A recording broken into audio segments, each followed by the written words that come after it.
I'm Sarah Mantle, and I am here with Dan Santos. Dan is, of course, the Director of Public Works for the town of Barnstable, but you are also a furniture maker.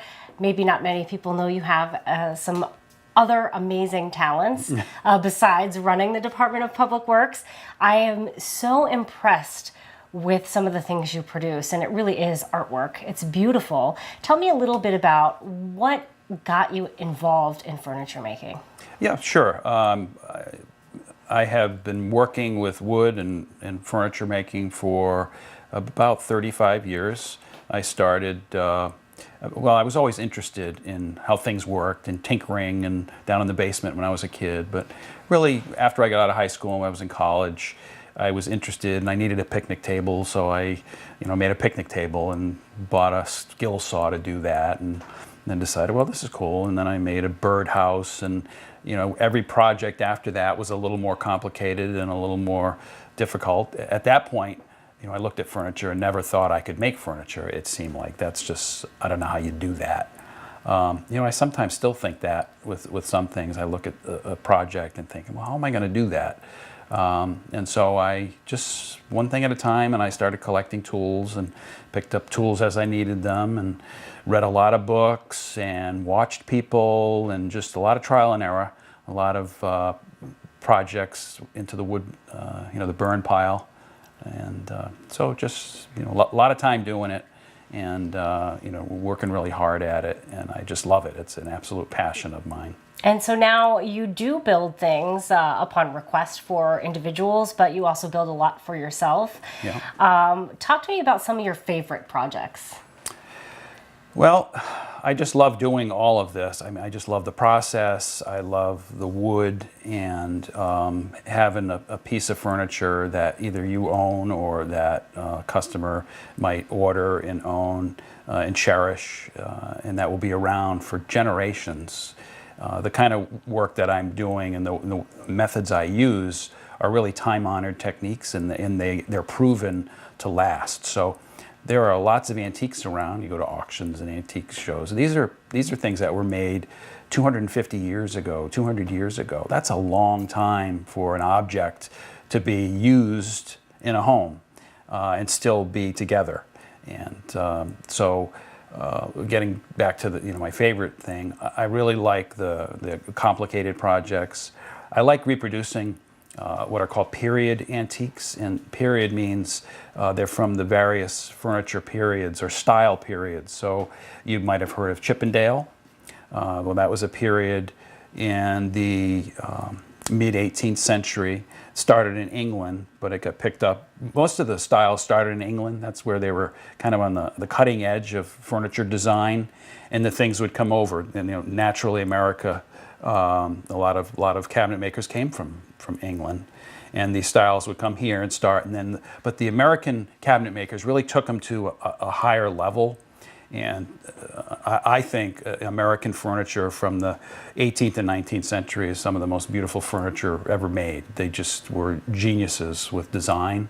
And so I like to reproduce those things. I love that. I do some custom work or original design work, but I really enjoy recreating these pieces that, to me, just blow me away. And that's why they're in every museum.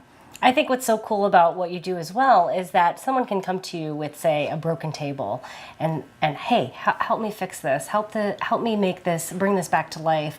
You're doing that with the table right now, and you mentioned that you are using, actually, to fix it, you went out and found an old tabletop so it would match better. Well, exactly, and that table is right here, and what it is it's called a stand. And these three-legged tables, they're stands. Sometimes they're called candle stands or tea tables. But this has a round top, and the top flips up. And the reason for that was in the 18th century, they didn't really leave furniture in place. They had one room that they would dine in and socialize in. So if they weren't dining, they'd put the dining table against the wall. Dining rooms didn't really come into play until the 19th century. So a lot of tables could be pushed against the wall, and that's exactly what this form did. So this table, the round top tilted up, and you could get it close to the wall. So this is a piece that is pretty amazing. The condition of the base, the top is missing. I don't know where where it went to. But this was made in Newport, Rhode Island in about 1770, and it's mahogany. And so I'm going to make a new top for it. And so one of the things that furniture makers and cabinet makers do, particularly ones that do restoration work, is you have to have old wood, because you can't put new wood in an old piece. It just doesn't match. It doesn't work. It's not in the spirit of the piece. And the wood today is not the wood of 200 and 300 years ago. Particularly mahogany, which is really the premier cabinet wood in England and America. It came from Cuba and Central America, and they cut down all the big trees in the 1700s. And these were the old growth trees that were there for hundreds and hundreds of years.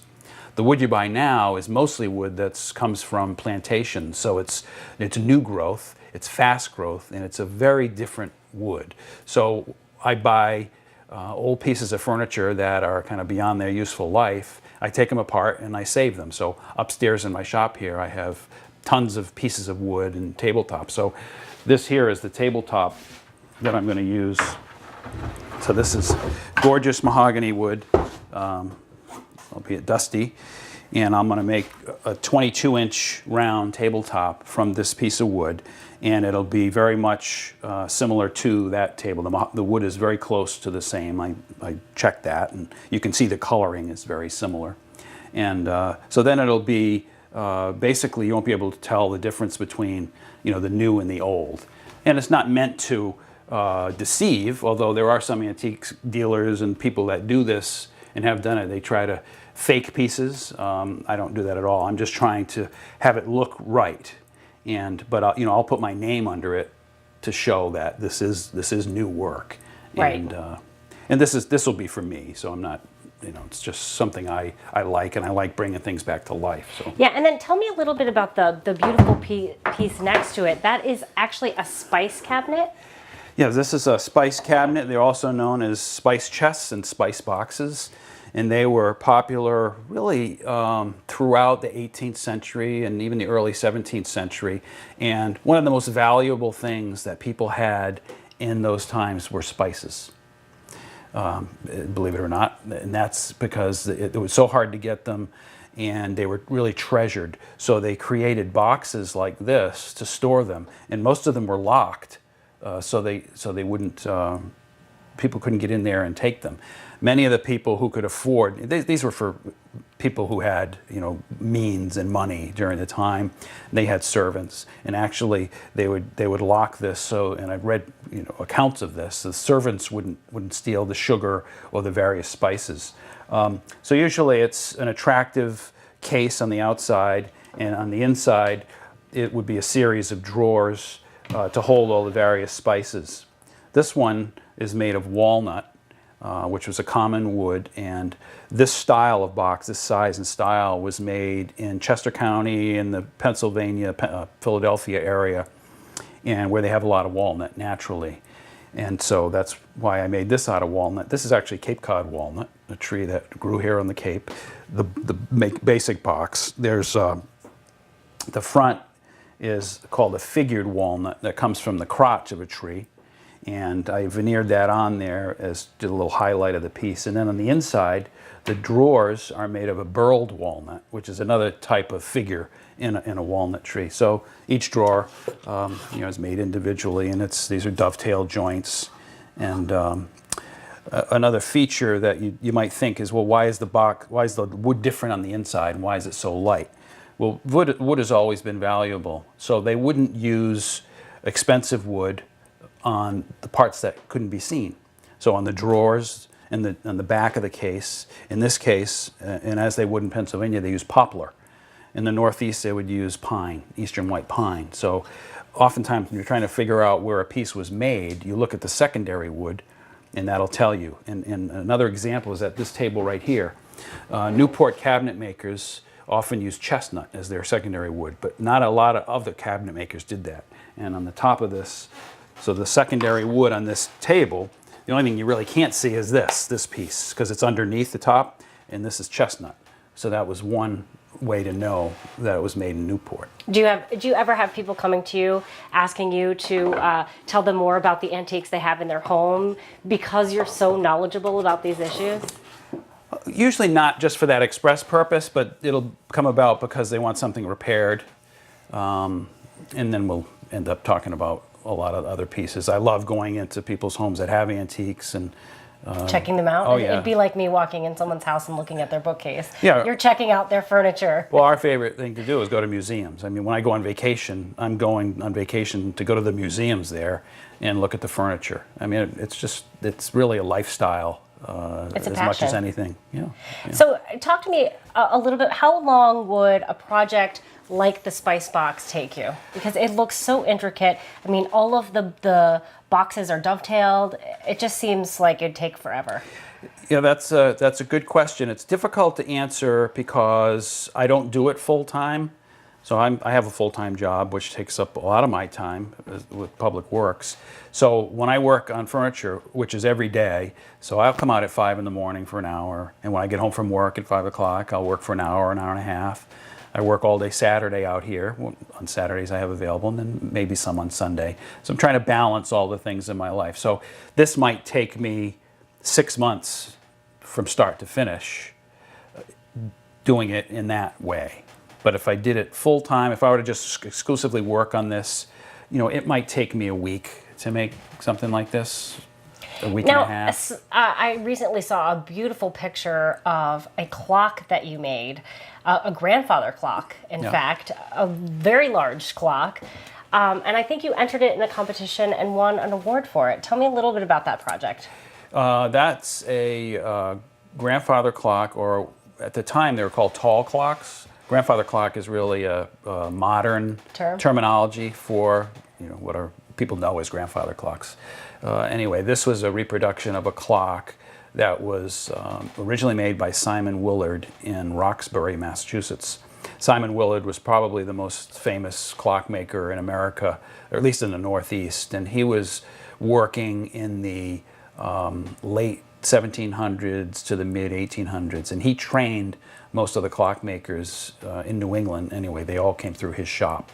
So this style of clock is pretty common, and the original is in there's a Simon Willard Museum in Grafton, Mass, and it was one I wanted to make and liked, and had some features that were particularly interesting to me. But in this clock I used a figured mahogany. Now, we talked about the figured walnut on this. This mahogany I had one board of it that I bought from a deceased cabinet maker's family.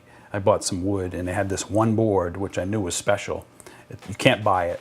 I don't know how old it is, so I had to get the entire clock, and hopefully we'll see it in the house. You can see the clock, I have it here. We had to get the entire clock out of one board. So if I ran out of wood, I was out of luck. Done. Yeah, I couldn't make it up. So it took a lot of thought to make sure that didn't happen. But I like clocks a lot. Simon Willard also is known for banjo clocks, and we can show you those. And another one which is really interesting, and if you look over here, there's a photograph. I don't know if you can focus on it, but this is called the lighthouse clock. Oh, wow. And that's a photograph of a clock I made 5 or 6 years ago. Again, that's a current terminology, because it looks like a lighthouse. But one of the fun things about clocks is that it's really a collaboration of a number of artists. So that clock, for example, the lighthouse clock, there's a glass dome on it that was hand blown by a glassmaker in Sandwich. The clock works are made by a clockmaker. So these, you don't just order these from a catalog. I work with a man in Pennsylvania who makes clockworks hand by hand, piece at a time. The dial is hand painted by an artist. The case, I made the case, that's the cabinet making part. There's painting, an artist painted the scenes, a gilder did the gold leaf work. So it's really a collaboration, and that's how it was in the period. People had their expertise in certain areas. Today, modern furniture makers, you try to do as much as you can. So I do some gold leaf work, I do inlay work, I do carving. But at the time, those were all specialties. And you can imagine that someone who just did carving every day, 6 days a week they worked, usually 10 or 12 hours a day. That's all they did. It's amazing the skills that they had. And that's hard to replicate just doing it, part-time. So we're always striving to be better at cabinet making, and those of us that do this, but we just don't put the time into it that they did at the time. And that's like many other trades and skills, you know, artists and people that work with silver and metals. And, you know, I'm just looking around and I'm amazed at your workshop. You have so many different tools, and you actually built this workshop. I did. When you purchased the property. That's kind of amazing. Well, you built it because you knew you wanted to have a shop. Oh, absolutely. I've always had a shop, you know, from a little basement thing to a garage. And one of the primary reasons for buying this property was that it had space. There wasn't a garage. It was really just a little cottage. And there was no space for a shop, but the property was in a wonderful location. And so the first thing we decided was, well, I'm going to build a shop. And before we even moved in, I built this building to put all my tools so I could then work on the house. And that was 21 years ago. And it's really been a great space. Sometimes it, as big as it may look, sometimes it gets pretty cramped if I have a big project in here or a lot of projects. And but I'm really thankful for it, and to be able to have this kind of opportunity here on the Cape. It's great. Well, thank you for showing us around and showing us some of your fantastic products. I'm thoroughly impressed, and I can't wait to continue to see what you produce. Yeah, thanks. Thank you so much. Yeah, you're welcome. And my guest was Dan Santos. He, of course, is the Director of Department of Public Works and also a furniture maker. Thanks so much. Thank you.